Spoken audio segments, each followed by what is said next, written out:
Welcome in to Nate's NFL Power Podcast, guys. Today we have episode 8, Week 8 NFL Power Rankings. Of course, I am your host, your editor, your producer, your sound engineer, also your on-screen robot, always triggered, aka Nate. Coming off my birthday week, that is right, I just turned 37, guys. Big shout out to my whole family, my friends, my coworkers, my girlfriend, all of you guys that went out of your way to do something. I want to thank you guys for doing that for me. I love all of you very much so, and had a good time. And you know what we do here, guys? We're going to give you that power ranking. We'll go through the game slate, top 6 games, get you those picks. And do you think anyone can do it any better than that? We'll get you all knocked out of here in like about 15 minutes, right? Let's get it on. At 32, you've got the Houston Texans dropping down to the bottom of the league. Got the Denver Broncos, who are at 31. I was happy we did not have to see them on prime time this week. The Lions dropped 5 spots. Man, they are just disappointing, those Lions, after seeing them in Hard Knocks. Just very, very disappointed in them. You've got the Panthers at 29, the Jacksonville Jaguars at 28, losing 4 straight, those Jaguars. 27 is Pittsburgh Steelers, 26 the Bears, 25 Raiders, 24 Colts. 23 and 22 are the Saints and Cardinals, respectively. We're going to get into that here in just a second. And your 21 team there, your ranked 21 team, the Green Bay Packers. Holy smokes. So a lot to unpack here. We're going to hit it pretty quick because we don't like to spend too much time in the basement. That Cards-Saints game, very good game. That was on Thursday. The Andy Dalton threw 2 interceptions inside of the last 2 minutes of the first half. Just awful, and really changed the outcome of that game. And that's why the Cardinals are on top of the Saints. Neither team looking, honestly, that good for me this year. A new low. The Green Bay Packers have fallen into the basement for the first time in the history of this podcast or power ranking, however way you want to look at it. They lost to the Commanders and are now 3-4. You know, a couple of things I pulled from this game, guys. They Packers 0-6 on third down, 0-1 on fourth down. It's so apparent to me that Aaron Rodgers does not trust the talent he has at the wide receiver position. And at this point in his career, in my opinion, I don't believe he's the kind of quarterback that wants to go out there and elevate young, unproven talent. So they definitely miss Devontae Adams there in Green Bay. I've never seen them on this ranking this low. Like I said, first time ever. And you can't pass up the opportunity. I got to talk about that because I know a lot of people are going to feel the type of way, those Packer fans out there, that they are in the basement. Let's move it on over to the Fringe. So at 20, you've got those Commanders that just beat the Packers. The Browns are at 19. The New England Patriots at 18. The Falcons at 17. Buccaneers at 16, who took the Packers spot from last week, believe it or not. So hopefully for them, not foreshadowing that they plunge into the basement in this upcoming week. The Rams are at 15, dropping 1 spot in their bye week. Titans at 14. Chargers at 13. Frisco at 12. And the Seahawks at 11. So a few things to unpack here at this level. Despite all the ups and downs and the QB controversy out there in New England, they did not move 1 spot in my ranking, still at 18. I don't really think it makes too much of a difference between the quarterbacks. It's been a little fun to watch their drama out there. They did name Mac Jones the starter this week coming up, and we'll get to show you in here a few segments who they're going to be matched up against. Also inside of here, you know, the Bucs losing to the Panthers, like I said, that put them at the 16th spot. Their defense has gotten progressively worse. The Titans, you got to watch Ryan Tannehill. The Titans ranked at 14 after their win. At 4-2, you know, they don't look bad. The Seahawks, guys, you can't leave the basement without talking about the Seahawks. They're playing damn good football.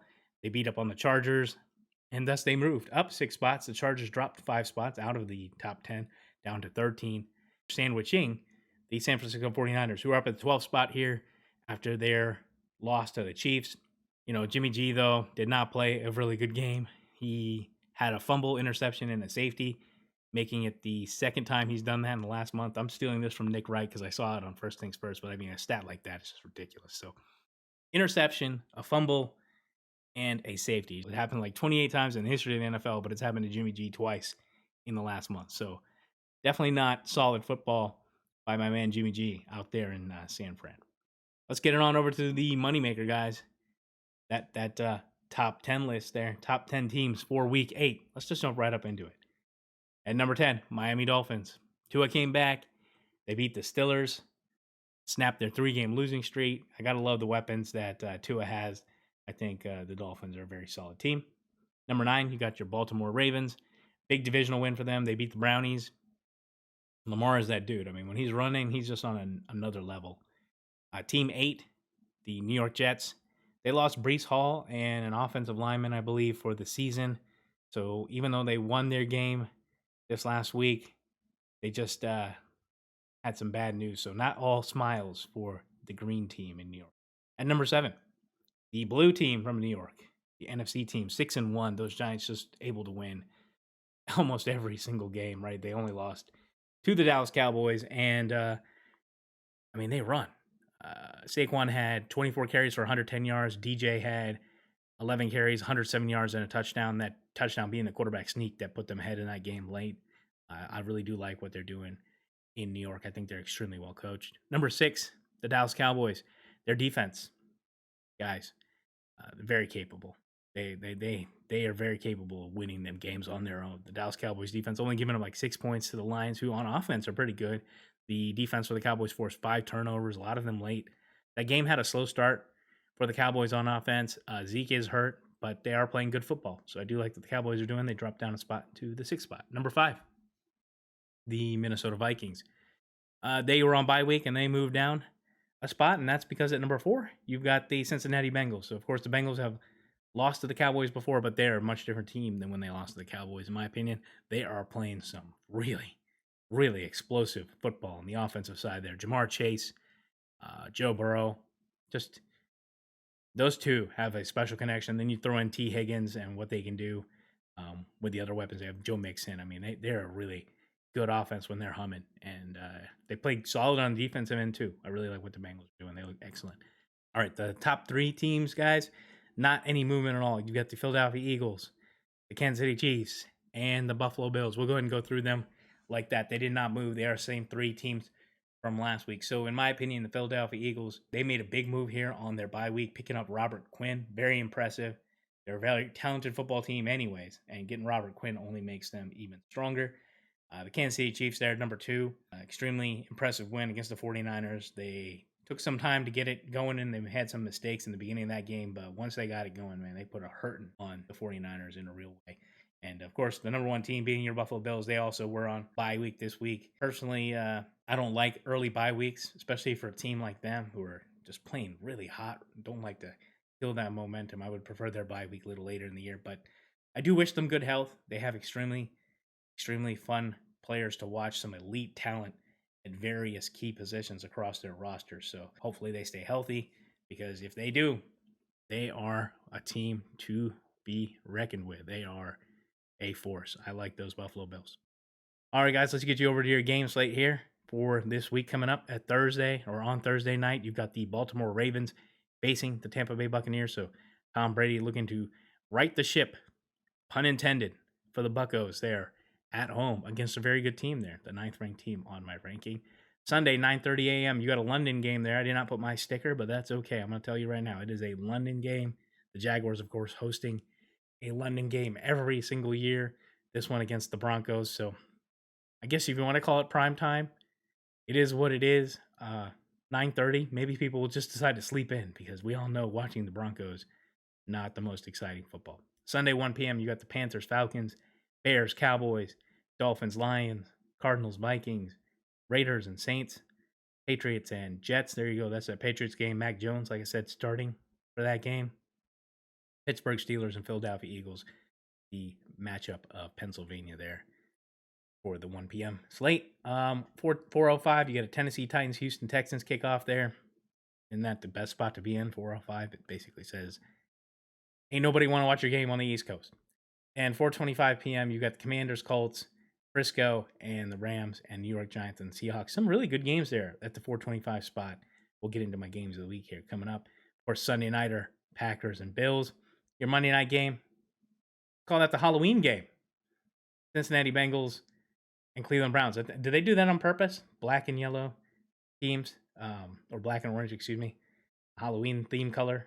That's pretty interesting, huh? Monday night, Halloween night, Bengals at Browns. So you got bye week, 2 teams, the number 2 ranked Kansas City Chiefs. You got the 13th ranked LA Chargers on bye week, guys. And so there you have it. That is your game slate for week 8. Let's get you over to our top 6 games of week 8. At number 6, you got the Raiders and Saints, a matchup of two win teams, close in ranking, 25 versus 23. You've got The Commanders and Colts, again, matching 3-win teams, close in ranking. The quarterbacks in this one, very interesting. You've got Sam Ellinger, who's going to be the quarterback for the Colts here for the rest of the year. They're benching Matt Ryan. And you've got the Commanders with Taylor Heineke. And actually, both players, Heineke and Ellinger, are pretty similar in their playing styles. So this should be actually a pretty cool matchup. Number 4, the 49ers and Rams. Look at it again, 3 wins, 12 versus 15.